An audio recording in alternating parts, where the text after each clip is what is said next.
Bonjour, bienvenue à chacun. Bienvenue à tous, petits et grands.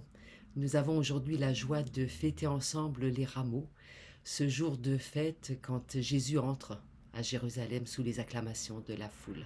Jour de joie que nous partageons aujourd'hui.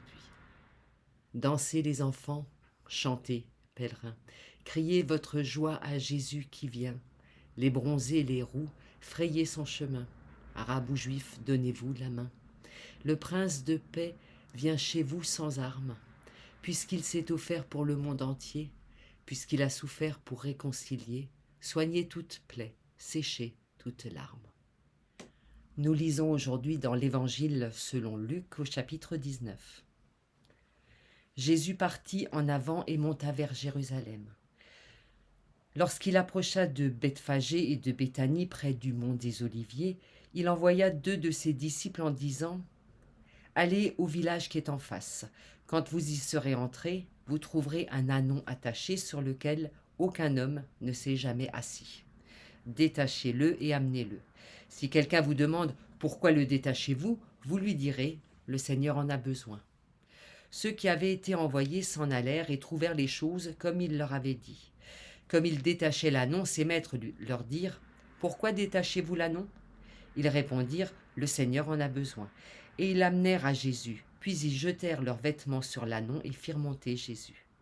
À mesure qu'il avançait, les gens étendaient leurs vêtements sur le chemin. Il approchait déjà de la descente du mont des Oliviers, lorsque toute la multitude des disciples, tout joyeux, se mirent à louer Dieu à pleine voix pour tous les miracles qu'ils avaient vus. Ils disaient « Béni soit celui qui vient, le roi au nom du Seigneur. Paix dans le ciel et gloire dans les lieux très hauts. » Quelques pharisiens du milieu de la foule lui dirent « Maître, rabroue tes disciples. » Il répondit « Je vous le dis, si eux se taisent, ce sont les pierres qui crieront. » Si je retire pendant le culte ma robe pastorale, qu'est-ce que vous comprenez ? Vous comprenez que j'enlève le vêtement qui me donne une place particulière dans le culte. Je retire en quelque sorte ma fonction. Si je fais ce geste, si j'enlève ma veste, qu'est-ce que vous comprenez ? Se dévêtir, enlever ses vêtements, c'est jamais anodin.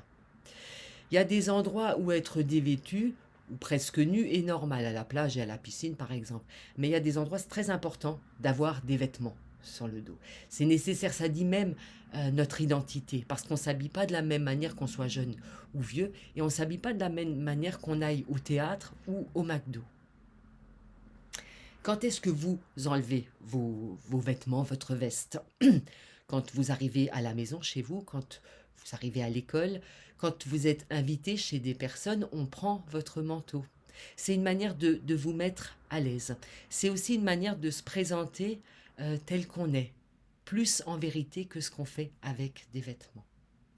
Tant qu'on porte des vêtements amples, on voit pas bien les formes. Ça permet aussi de cacher un peu les cicatrices qu'on a, notre corps, les parties du corps qu'on n'aime pas trop. Le vêtement, c'est ce qui protège. En fait, c'est la peau de la peau. En hiver, évidemment, ça protège du froid, mais on le sait, pendant ces 2 dernières années, c'est aussi ce qui nous a protégés des virus, des microbes. C'est les mains qu'on a beaucoup lavées parce que ce sont elles qui sont en contact, qui sont exposées. Sans vêtements, on se sent nu, on se sent fragile. En fait, le nu, c'est la fragilité. C'est se montrer tel qu'on est sans fard, et c'est tellement plus pratique de garder ses vêtements et de donner le change, de cacher au moins une partie de son corps.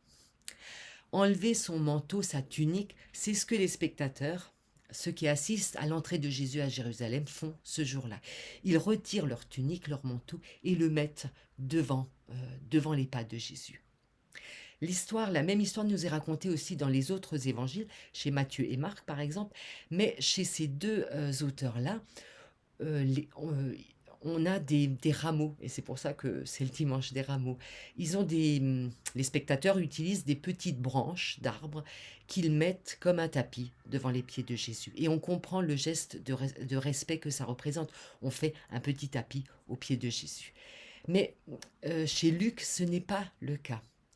Alors on le sait, Il y avait un rituel quand les pèlerins arrivaient à Jérusalem, quand les Juifs des autres pays venaient au temple de Jérusalem pour prier au milieu du peuple.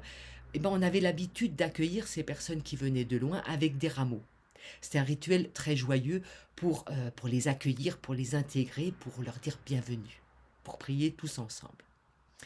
Mais chez Luc, donc, on n'a pas du tout ces branchages, on n'a pas ces rameaux, on a des manteaux en revanche.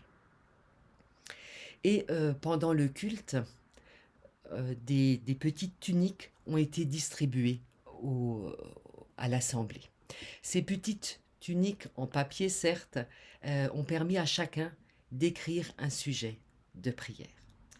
Chacun a eu ce petit manteau en papier pour écrire sur lui une préoccupation, un sujet de prière.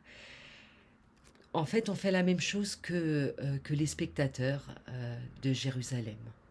On va poser dans la suite du culte ce manteau devant Jésus et on va se dévêtir en quelque sorte devant lui.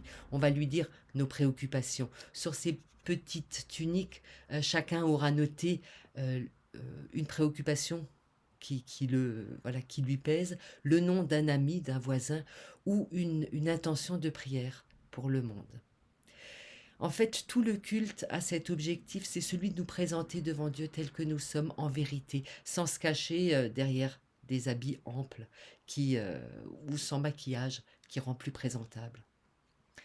Dans le culte, on prie, pas seulement les mains jointes et les yeux fermés, mais d'une autre manière aussi, en chantant, en se rassemblant et en étant en communion les uns avec les autres. Dans la suite du culte, chacun va poser sa tunique devant le coin de la prière. Chacun va se présenter sans phare, sans artifice, sans vêtements larges. Chacun pose cette apparence, cette belle apparence qu'il se donne, la gloire qu'il croit avoir, pour s'ouvrir à la présence de Jésus en vérité. Et chacun sait que Jésus accueille nos vulnérabilités, nos faiblesses, nos erreurs passées, tout ce qu'on aimerait cacher, tout ce qu'on aimerait oublier. Dans cette semaine particulière qui s'ouvre devant nous, nous allons faire mémoire des derniers jours de la vie de Jésus. Je crois que c'est aussi l'occasion pour nous de nous présenter en vérité devant Dieu. Parce que dans ces jours précisément, Dieu se présente en vérité devant nous. Il va lui aussi se dénuder, se laisser faire. Il va lui aussi quitter tout phare pour venir à notre rencontre en vérité. Oui, dans ces jours à venir, Dieu vient vivre et mourir avec nous pour que nous nous rencontrions en vérité. Prions ensemble avec une prière que les enfants de l'école biblique ont rédigée avec leur monitrice. Seigneur notre Dieu, nous les enfants de l'école biblique, Louise, Lucas et Nora, Fidi, Capucine et leur monitrice Véronique ou Viviane, nous te demandons en ce jour de faire barrage à la violence dans ce monde. La violence de la nature, comme les cyclones sur l'île de Madagascar, où les éléments déchaînés ont fait basculer des vies entières par la destruction de maisons, de bâtiments, de cultures, voire par la disparition de nombreuses victimes. Merci Seigneur d'avoir protégé les enfants de l'orphelinat en n'autorisant que des dégâts matériels. Mais aide-les à reconstruire patiemment, sûrs de ton amour et de ta présence. La violence des hommes, comme la guerre en Ukraine, où par la folie meurtrière d'un seul, un pays est ravagé, des familles anéanties, des populations contraintes à l'exil. Accorde ta protection aux Ukrainiens, afin qu'ils trouvent la force et la capacité de repousser l'envahisseur. Toi qui es un Dieu de paix, délivre-les de la guerre, de la peur, du chagrin. Que le nombre de morts cesse de croître de jour en jour, que les enfants qui arrivent chez nous traumatisés puissent revoir un jour vivant leurs pères, leurs frères, leurs oncles, tous ces hommes mobilisés pour défendre leur pays. Donne-nous de leur offrir la sécurité à laquelle tout enfant a droit, de les entourer de tout l'amour possible afin qu'ils gardent espérance et confiance en toi et puissent un jour reconstruire leur pays. Pour toutes les victimes de cette guerre, nous te prions. Toutes nos prières, notées sur les tuniques, nous te les remettons et nous nous présentons devant toi en vérité et sûrs de ta bienveillance. Mon âme bénit l'Éternel, que tout ce qui est en moi bénisse son saint nom. C'est lui qui pardonne toutes mes fautes, c'est lui qui guérit toutes mes infirmités, c'est lui qui arrache ma vie à la tombe, c'est lui qui me couronne de bonté et de miséricorde. Je louerai le Seigneur tant que je vivrai, je célébrerai mon Dieu tant que j'existerai. Allez dans la paix du Seigneur et bon dimanche à tous.